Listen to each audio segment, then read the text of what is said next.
Hello दोस्तों, कैसे हैं आप? I welcome you all to team interview बाबा।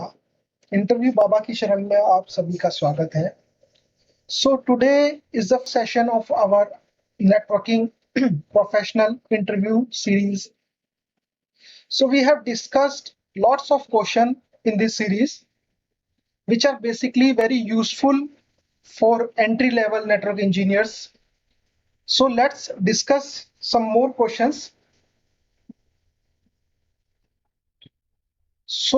सबसे पहला क्वेश्चन है टाइप्स ऑफ नेटवर्क्स.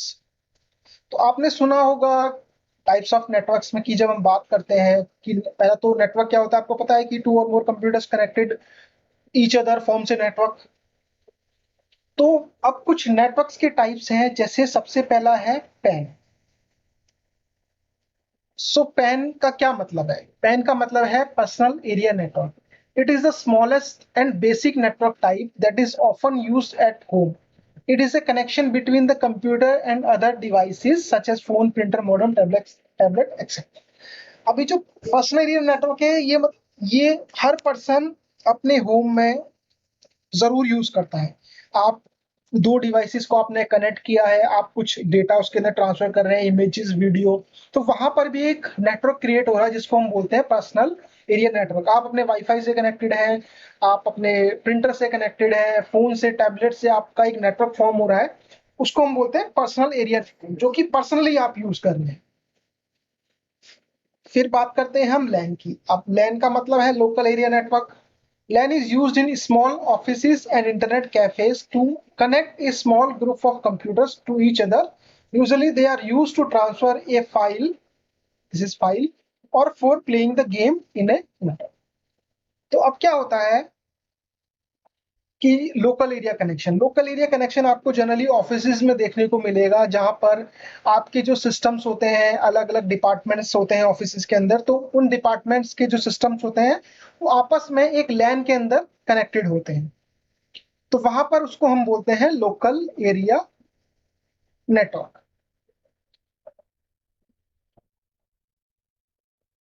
तो आपको जनरली ऑफिसेज में, इंटरनेट कैफेज में लैन एरिया नेटवर्क आपको देखने को मिलेगा, लोकल एरिया नेटवर्क आपको देखने को मिलेगा. फिर बात आती है वैन की. वैन, it is the most complex than LAN. It covers a large span of area, typically a large physical distance. The internet is the largest WAN which is spread across the world. WAN is not owned by any single organization, but it has distributed ownership. अब WAN का मतलब क्या है? अगर हम internet की बात करें तो इंटरनेट कैसे फॉर्म हुआ? इंटरनेट क्या है कि छोटे छोटे लैंस हैं, ग्लोबली लैंस आपस में कनेक्टेड है. तो वहां पर बहुत सारे लैंस के मिलने से इंटरनेट क्रिएट हुआ है. और जब हम वैन की बात करते हैं तो वैन का मतलब है कि हम इंटरनेट से कोई लिंक ले रहे हैं, जिसके थ्रू हम ग्लोबल जो इंटरनेट है वहां तक पहुंच सकते हैं. तो जो उस नेटवर्क को क्या बोला जाता है? Wide area network. जो हमारा इंटरनेट नेटवर्क है वो वाइड एरिया नेटवर्क का एक बहुत अच्छा एग्जांपल है. अब इसके अलावा भी कुछ अलग अलग नेटवर्क हैं, जैसे कैंपस एरिया नेटवर्क की. मान लीजिए आपकी एक यूनिवर्सिटी के अलग अलग कॉलेजेस है, या यूनिवर्सिटी के अलग अलग डिपार्टमेंट है एक ही कैंपस के अंदर, और वो सभी जो डिपार्टमेंट है, कॉलेजेस है, वो आपस में एक नेटवर्क से जुड़े हुए हैं. वहां पर हम उसको बोलेंगे कैंपस एरिया नेटवर्क. फिर आता है आपका मेट्रोपॉलिटन एरिया नेटवर्क. जैसे मान लीजिए गवर्नमेंट एजेंसीज के कुछ अलग अलग डिपार्टमेंट है, हेल्थ डिपार्टमेंट है, एजुकेशन डिपार्टमेंट है, पुलिस डिपार्टमेंट है. वो सारे गवर्नमेंट एजेंसी के डिपार्टमेंट एक नेटवर्क के थ्रू जुड़े हुए हैं, जो कि गवर्नमेंट का अपना एक लैंड नेटवर्क है, उसको वहां पर बोला जाता है मेट्रोपॉलिटन एरिया नेटवर्क. फिर आता है आपका स्टोरेज एरिया नेटवर्क, जहां पर डेडिकेटेड स्टोरेज एक्सेस लिंक होते हैं, जहां पर आपके गीगाबाइट्स में, पेटाबाइट्स के अंदर डेटा स्टोर किया जाता है. वहां पर डेडिकेटेड लिंक्स होते हैं जो कि डेटा ट्रांसफर करते हैं. तो इस एरिया को हम बोलते हैं स्टोरेज एरिया नेटवर्क. फिर आपका आता है वायरलेस लैन, जिसको हम डब्ल्यू लैन बोलते हैं, जहां पे वायरलेसली हम डेटा एक्सचेंज करते हैं, एक नेटवर्क फॉर्म होता है. मोस्टली आपको यूनिवर्सिटीज में मिलेगा कि जो लाइब्रेरीज वगैरह होती है वहां पर आपको वाईफाई देखने को मिलेगा. सभी डिपार्टमेंट में जो कंप्यूटर्स चल रहे हैं, होस्ट चल रहे हैं, वो वाईफाई के थ्रू डेटा ट्रांसमिट कर रहे हैं. ठीक है. फिर आपका आता है वीपीएन. ये भी बहुत अच्छा इंपॉर्टेंट टॉपिक है, इसके बारे में हम नेक्स्ट क्वेश्चन में बात करेंगे। तो हमने देखा personal area network, LAN area network, वैन एरिया नेटवर्क, फिर कैन, मैन, सैन। तो इस तरीके के नेटवर्क एरिया वाइड डिफाइन होते हैं। चलिए नेक्स्ट क्वेश्चन की तरफ चलते हैं।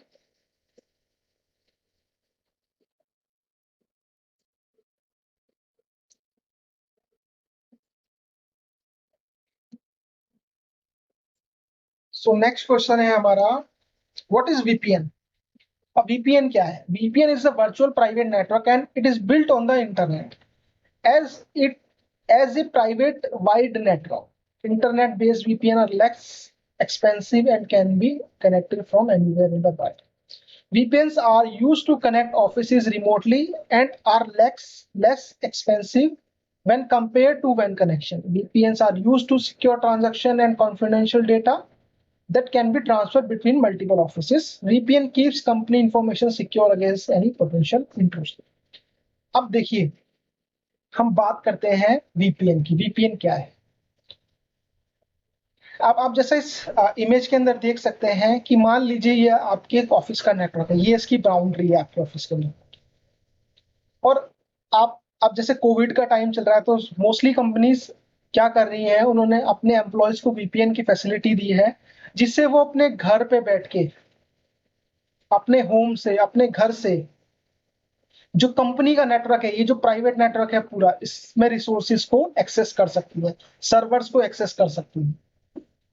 ठीक है, तो कंपनीज ने ये कुछ वीपीएन सर्विसेज कॉन्फ़िगर करी है, तो कॉन्फ़िगरेशन वगैरह सारी चीजें होती हैं। तो बात कर लेते हैं वीपीएन की। वीपीएन क्या होता है कि वीपीएन एक वर्चुअल नेटवर्क है जो ओवर इंटरनेट आपकी लैन से आपको कनेक्ट करता है। जैसे मान लीजिए कि यहाँ पर मेरे पास एक सिस्टम है, एक लैपटॉप है, यहाँ पर मैंने वीपीएन की सर्विसेज इंस्टॉल की, कॉन्फ़िगर की। तो ये क्या करेगा, इंटरनेट पे मुझे लेके जाएगा मेरे ट्रैफिक को, पर एक टनल बना के, एक वर्चुअल टनल ये स्टैब्लिश करेगा, उसको इनक्रिप्ट करेगा। तो वहां से मेरे जो डेटा है वो मेरे लोकल जो ऑफिस का मेरा लैन है उसमें ट्रांसफर कर देगा। फिर ये फायरवॉल है तो यहाँ कुछ पॉलिसीज वीपीएन को एक्सेप्ट करने के लिए होंगी। फिर ये जो भी मेरा डिजायर्ड रिसोर्स होगा वहां पर उसको फॉरवर्ड करता हूँ। तो इस तरीके से वीपीएन जस्ट क्या है कि एक प्राइवेट टनल बना देता है।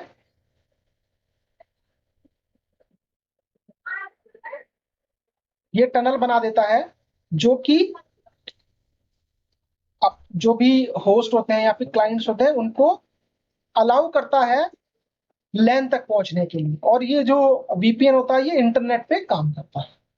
अब कंपनीज वीपीएन क्यों करी? अगर मान लीजिए वो हर एम्प्लॉय के लिए एक डेडिकेटेड लाइन लेने लग गई तो कंपनी के एक्सपेंसेस बहुत ज्यादा बढ़ जाएगा। तो VPN is the best solution for the companies. तो आपको समझ आ गया वीपीएन कैसे काम करता है? वीपीएन जस्ट एक इंक्रिप्शन टेक्निक, एक टनलिंग टेक्निक पे काम करता है, जो आपको एक प्राइवेट टनल बना के देते हैं आपके ऑफिस नेटवर्क तक या फिर ऑफिस के लैन तक। और यहाँ पे कुछ इंक्रिप्शन मैकेनिज्म चलते हैं जो डेटा को इंक्रिप्ट करते हैं कि जिससे वो इंटरनेट में रीडेबल ना रहे और इंफॉर्मेशन जो है हमारा वो कॉन्फिडेंशियल है, जो डेटा है हमारा कॉन्फिडेंशियल। चलिए नेक्स्ट क्वेश्चन की तरफ चलते हैं। So what is internet and intranet? बहुत से लोग इस क्वेश्चन में कंफ्यूज होते हैं, इंटरनेट और इंट्रानेट क्या है। देखिए मैं आपको एक इमेज के एग्जांपल से ये समझाता हूं। जैसे हमने बात की थी नेटवर्क के बारे में, हमने बात की नेटवर्क एरिया के बारे में, लैन एरिया, वैन नेटवर्क एरिया। तो इंटरनेट क्या है? Internet is a global network. अब इंटरनेट आपको पता है कि कैसे बना है, मल्टीपल लैंस जब आपस में कनेक्टेड हुए हैं। मान लीजिए कंपनी ए का एक लैन है, एक कंपनी बी का लैन है, फिर गवर्नमेंट की एजेंसीज हैं उनका अपना नेटवर्क है, वो सभी आपस में कनेक्ट हुए, ऐसे छोटे छोटे लैन को कनेक्ट करके एक वाइड एरिया नेटवर्क बना जिसको हम वैन बोलते हैं या फिर इंटरनेट बोलते हैं। तो internet is a global network that used, यहाँ प्रोटोकॉल्स काम करते हैं, millions of computers world wide connected है। It can include different network such as, जैसे मैंने आपको बताया था, private, public, organisation, academic, government. It allows user to communicate with each other and share massive amount of data in various format. Internet is available in both mode, wire, आपको पता है कि आप मॉडेम के थ्रू या फिर wifi के through internet को एक्सेस कर सकते हैं अगर आपने वाईफाई का इंटरनेट कनेक्शन लिया है। In wired mode data travels through fibre optics, और वायरलेस में रेडियो वेव्स में जो डेटा है वो ट्रांसफर होता है। अब एक कॉन्टिनेंट आप देखेंगे कि जैसे इंडिया है और दूसरा कॉन्टिनेंट कोई और है, कॉन्टिनेंट की बात करें जैसे एशिया है, फिर एशिया के बाद आपका दूसरा कोई कॉन्टिनेंट है, वो आपस में कैसे कनेक्टेड है?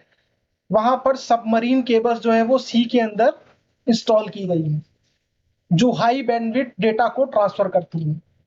सब कुछ वायरलेसली नहीं चल रहा है। Wired network is establish in entire world. तो आप देखिएगा गूगल सर्च करके कि सबमरीन केबल्स क्या होती हैं, सबमरीन केबल्स क्यों यूज की जाती हैं, तो आपको पता चलेगा कि इंटरनेट को यूज करने में सबमरीन केबल्स का यूज होता है। दूसरा है इंट्रानेट। अब इंट्रानेट पे आते हैं। इंट्रानेट क्या है? इंट्रानेट जो है जस्ट एक ऑर्गेनाइजेशन का नेटवर्क है, और जो नेटवर्क वो किसके लिए है? ऑर्गेनाइजेशन के जो एम्प्लॉयज हैं, ऑर्गेनाइजेशन के जो लोग हैं, सिर्फ उन्हीं के लिए। तो intranet is owned and used privately by an organization. It is mainly used to connect all the computers and establish a private network of an organization to provide employees the ability to collaborate on projects, manage or update information. Organizations prefer using internet to keep their data inaccessible from outsiders, making their suspicious data and project information secure. Internet include a firewall to prevent unauthorized user from accessing the network. अब जैसे मान लीजिए कि ये एक company ए का network है, B का नेटवर्क है, मतलब ये एक ऑर्गेनाइजेशन, लेकिन इसकी अलग अलग, कोई दिल्ली के अंदर है, कोई बेंगलोर में, या कोई अलग किसी सिटी के अंदर, कोई स्टेट के अंदर है, तो ये आपस में लीज लाइन के थ्रू कनेक्टेड है, लेकिन वो जो लीज लाइन है वो प्राइवेट लीज लाइन है। मीन्स कि उनके ऊपर इंटरनेट एक्सेस नहीं हो सकता। सिर्फ ये जो ऑर्गेनाइजेशन का नेटवर्क स्ट्रक्चर है ये चलेगा। इसमें काफी टेक्नोलॉजी यूज किया, जैसे एमपीएलएस यूज किया जाता है, मोस्ट वाइडली एमपीएलएस यूज किया जाता है लीज लाइन टेक्नोलॉजी में। जब हम देखेंगे, आगे पढ़ेंगे, एमपीएलएस के बारे में भी हम पढ़ेंगे। तो जस्ट इंटरनेट क्या है कि एक ऑर्गेनाइजेशन का नेटवर्क है जो सिर्फ ऑर्गेनाइजेशन के लोगों के लिए, प्रोसेस के लिए यूज किया जाता है, और जिसको कोई बाहर से इंटरनेट से एक्सेस नहीं कर सकता। और उसमें सिक्योरिटी मैकेनिज्म, फायरवॉल्स और अदर डिवाइसेस के थ्रू लगाया जाता है, जिससे कि अनऑथराइज एक्सेस ना हो सके बाहर से। तो इंटरनेट और इंटरनेट में आपको डिफरेंट पता चल गया। चलिए आगे देख लेते हैं कुछ इंटरनेट और इंट्रानेट में डिफरेंट। देखिए, internet is use to connect different network of computers. पता है कि ग्लोबली काम करता है, और ये प्राइवेट फर्म्स जो अपनी ब्रांचेस होती है उनको कनेक्ट करने के लिए। इसके मल्टीपल यूजर हो सकते हैं इंटरनेट में, लेकिन इंटरनेट में मल्टीपल यूजर हो सकते हैं, पर इंटरनेट में लिमिटेड यूज होते हैं जो सिर्फ उस ऑर्गेनाइजेशन से रिलेटेड होते हैं। Internet is unsafe. आपको पता है कि इंटरनेट बिल्कुल सिक्योर नहीं है, और इंटरनेट इज सेफ बिकॉज ये एक प्राइवेट नेटवर्क है, हर किसी को एक्सेस अलाउड नहीं है। इन इंटरनेट कुछ बहुत ज्यादा विजिटर्स है, लेकिन यहाँ पर लेस नंबर ऑफ विजिटर, क्योंकि सिर्फ ऑर्गेनाइजेशन के लोगों के लिए है। ये पब्लिक नेटवर्क है, इंटरनेट एक प्राइवेट है। एनीवन कैन एक्सेस इंटरनेट, बिल्कुल कोई भी एक्सेस कर सकता है, लेकिन इंटरनेट को हर कोई एक्सेस नहीं कर सकता। ठीक है, नेक्स्ट क्वेश्चन की तरफ चलते हैं। SNMP, what is SNMP? बहुत अच्छा क्वेश्चन है, बहुत इंपॉर्टेंट क्वेश्चन है। एसएनएमपी क्या है? तो एसएनएमपी एक प्रोटोकॉल है जो कि काम आता है नेटवर्क डिवाइसेस को मॉनिटर करने के लिए, मैनेज करने के लिए, और आप इससे अपने नेटवर्क को काफी ऑर्गेनाइज कर सकते हैं, ऑर्गेनाइज वे में आप यूटिलाइज कर सकते हैं। तो SNMP stand for simple network management protocol, is a networking protocol used for the management and monitoring of network connected devices in IP networks. ठीक है, ऑब्वियसली बात है कि नेटवर्क के अंदर आईपी नेटवर्क है, वहां जो डिवाइसेस इंस्टॉल किए गए हैं किसी ऑर्गेनाइजेशन में, किसी एजेंसी में, वहां के डिवाइसेस को मैनेज, आप एक एक डिवाइस पे मैनेज करना काफी मुश्किल होता है। अगर आपके पास कुछ लिमिटेड डिवाइस है, 10 या 15 डिवाइसेस है, तो उनको मैनेज करना इजी है। पर एक आपका बहुत बड़ा ऑर्गेनाइजेशन है जहां पर मल्टीपल थाउजेंड ऑफ डिवाइसेस आपके ऑर्गेनाइजेशन में यूज हो रहे हैं, डिपार्टमेंट्स में यूज हो रहे हैं, वहां पर सभी डिवाइसेस को मैनेज करना बहुत ही डिफिकल्ट टास्क होता है। तो एसएनएमपी प्रोटोकॉल क्या है कि एसएनएमपी प्रोटोकॉल ऐसा प्रोटोकॉल है जो डिवाइसेस को मॉनिटर करता है, मैनेज करता है, और कुछ सर्विसेज प्रोवाइड करता है। देखते हैं हम इसके बारे में आगे। The SNMP protocol is embedded in multiple local devices such as routers, switching server, firewalls, and wireless access point. तो आपको जैसा पता है कि एसएनएमपी के बारे में हमने देख ही लिया कि एसएनएमपी क्या काम करता है, जो नेटवर्क डिवाइसेस है उनको मैनेज करने के लिए काम आता है। और ये हर एक डिवाइसेस में, आपका कोई भी मैन्युफैक्चर हो, डिवाइस हो, सभी के अंदर आपको एसएनएमपी प्रोटोकॉल, ये एक स्टैंडर्ड प्रोटोकॉल है जो सभी डिवाइसेस में आपको देखने को मिलेगा। SNMP provides a common mechanism for network devices to relay management information within the single and multi vendor LAN और वैन सेगमेंट। मतलब अगर आप मल्टी वेंडर प्रोडक्ट्स यूज कर रहे हैं, आप कहीं सिस्को का यूज कर रहे हैं, कहीं आप जूनिफर यूज कर रहे हैं, कहीं आप पैलो अल्टो यूज कर रहे हैं, तो सभी डिवाइसेस कितने भी राउटर्स हैं, सर्वर स्विचेस में एसएनएमपी प्रोटोकॉल आपको देखने को मिलेगा। Is an application layer protocol, application layer पे काम करता है। और जो एसएनएमपी है वो यूडीपी पोर्ट्स पे काम करता है। यूडीपी पोर्ट्स के अंदर अगर एसएनएमपी मैनेजर, जैसे आप इस इमेज के अंदर देख सकते हैं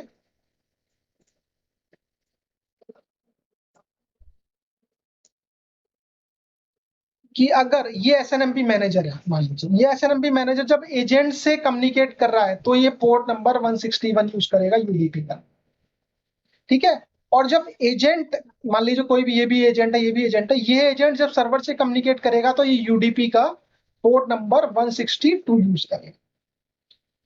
एसएनएमपी की कुछ चीजें, जैसे एसएनएमपी मैनेज डिवाइस, मतलब ये जो डिवाइस है जो एसएनएमपी में मैनेज्ड किए जाते हैं। अब एसएनएमपी एजेंट क्या है? एसएनएमपी एजेंट एक सॉफ्टवेयर है, एक प्रोटोकॉल है, मतलब हम इसको सॉफ्टवेयर बोलेंगे, जो कि एजेंट, जो ये हमारे डिवाइसेस है इनके ऊपर डिप्लॉय किया जाता है, जिससे इंफॉर्मेशन एसएनएमपी मैनेजर के पास आती है, जिससे ये कम्युनिकेशन स्टैब्लिश होता है मैनेजर और जो हमारे डिवाइसेस है उनके बीच में। मैनेजर क्या है? अब मैनेजर जो डिवाइसेस को मैनेज करता है, मॉनिटरिंग करता है, कॉन्फ़िगरेशन होता है, तो ये सारे काम कौन करता है? एसएनएमपी मैनेजर करता है। अब यहाँ से इसके पास अपडेट्स आती हैं रेगुलर इंटरवल पे, काफी सारी चीजें। तो उसके बाद मैनेजमेंट इंफॉर्मेशन बेस, ये एक डेटाबेस आप इसको कह सकते हैं। एक तरह से ये डेटाबेस है जहां पर कुछ डेटा ऑब्जेक्ट्स यूज किए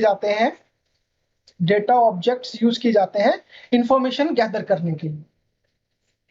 कुछ पर्टिकुलर इंफॉर्मेशन ही हम यहाँ से गैदर कर सकते हैं एसएनएमपी के थ्रू। अब एसएनएमपी के 3 वर्जन है, SNMP 1, SNMP 2, version 1, version 2, version 3। अभी आजकल वर्जन 2 काफी पॉपुलर है।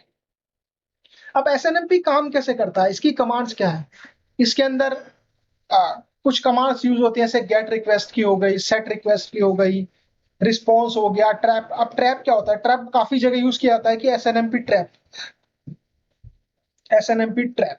अब एसएनएमपी ट्रैप क्या है कि ये एक प्री डिफाइंड ट्रिगर है कि जब कोई ऐसा इवेंट होता है, कोई ऐसा एक्शन होता है, तो एजेंट से मैनेजर के पास एक ट्रैप मैसेज भेजा जाता है कि ये इवेंट अकर्ड हुआ है। तो देखेंगे इसके बारे में डिटेल्स में, ये जस्ट एक इंफॉर्मेशन है। तो ये टैप की इंफॉर्मेशन जो एजेंट्स होते हैं वो एसएनएमपी मैनेजर को फॉरवर्ड कर देते हैं। तो इस तरीके से एसएनएमपी प्रोटोकॉल काम करता है।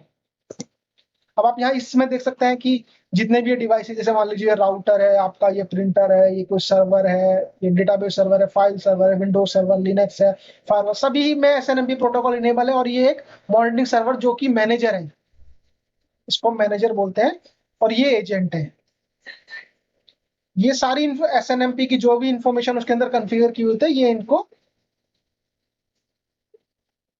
भेजते रहते हैं मैनेजर, ट्रैप्स वगैरह जो भी इंफॉर्मेशन इस पे कॉन्फ़िगर की जाती है। चलिए नेक्स्ट क्वेश्चन की तरफ बढ़ते हैं, नेक्स्ट क्वेश्चन को देख लेते हैं। तो ये बहुत ही इंपॉर्टेंट है, इस पे हम आगे डीप के अंदर डिस्कस करेंगे। चलिए नेक्स्ट क्वेश्चन की तरफ चलते हैं। What is the Ethernet and different type of Ethernet networks?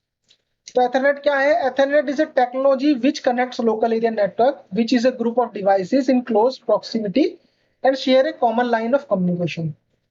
जैसे कि जो सिस्टम्स हैं, लैन है, इनको जब आपस में कनेक्ट किया जाता है तो नेटवर्क तो बोलता है ये, लेकिन एक जो टेक्नोलॉजी यूज की जाती है वो एथरनेट टेक्नोलॉजी यूज की जाती है। मींस इसमें कि स्पीड नेटवर्क की आपके क्या है, ये सारी चीजें देखी जाती हैं। तो जो हमारा एथरनेट नेटवर्क है इसके कई टाइप्स हैं, जैसे फास्ट एथरनेट है। जो फास्ट एथरनेट टाइप होता है नेटवर्क का, एथरनेट टाइप, उसमें जो स्पीड होती है नॉर्म, जो स्टार्ट होती है वो 100 एमबीबीएस से होती है। 100 एमबीबीएस का जो नेटवर्क होता है उसको फास्ट इथरनेट बोला जाता है, और उसका IEEE वर्जन है 100 बेस टी। और इसमें कुछ स्टैंडर्ड इसको नेम भी है। इसमें जनरली कॉपर केबल जो कैट 5 वगैरह होती है वो यूज की जाती है।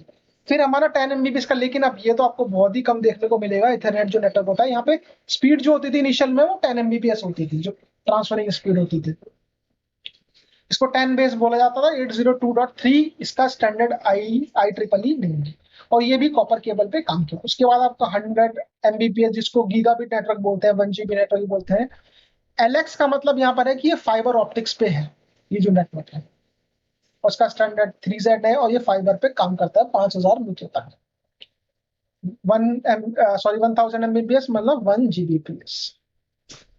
तो उसके बाद आपका आता है, ये आपका कॉपर पे काम करता है। इसमें आपकी कैट 6 और कैट 6 है एंड अबव केबल्स यूज की जाती हैं। यहाँ पर भी स्पीड जो होती है 1 Gbps होती है। उसके बाद आपका 10G नेटवर्क, ये आजकल काफी पॉपुलर है ऑर्गेनाइजेशंस के अंदर। 10G नेटवर्क भी कॉपर पे काम करता है, और 100 मीटर्स तक इसका डिस्टेंस जाता है। मतलब जनरली हम जब कैट 6 केबल के बारे में बात करेंगे तो देखेंगे क्या कैट 6 केबल 100 मीटर्स तक की लिमिटेशन है उसकी डेटा ट्रांसफर करने की। तो जनरली हम 80 to 90 मीटर यूज करते हैं ताकि हमारी बैंडविड्थ लॉस ना हो। तो देखा हमने फास्ट एथरनेट 10 Mbps, फिर फास्ट एथरनेट 100 Mbps, फिर 1000 Mbps फाइबर पे और एथरनेट ये कॉपर पे, फिर आपका 10 Gbps। फिर आपका आता है स्विच एथरनेट। जो स्विच एथरनेट क्या है कि इसमें मल्टीपल स्विचेस लगाए जाते हैं, जब 100 Mbps के भी होते हैं, 1000 Mbps के होते हैं। लेकिन जब इनके ऊपर जो स्पीड हम जब ऑटो डिफाइन कर देते हैं स्विचेस के ऊपर, तो ये ऑटोमेटिकली अपनी स्पीड को एडजस्ट कर लेते हैं स्विच एथरनेट। अगर मान लीजिए 100 Mbps है स्विच और हमारा होस्ट भी को 100 चल रहा है, तो ये अगर ये 1000 पे भी चल रहा है तो अपनी स्पीड को ऑटोमेटिकली ये लोग जो डिवाइसेस होते हैं ये सेट कर लेते हैं। तो इस तरीके से एथरनेट नेटवर्क के बारे में हमने देखा।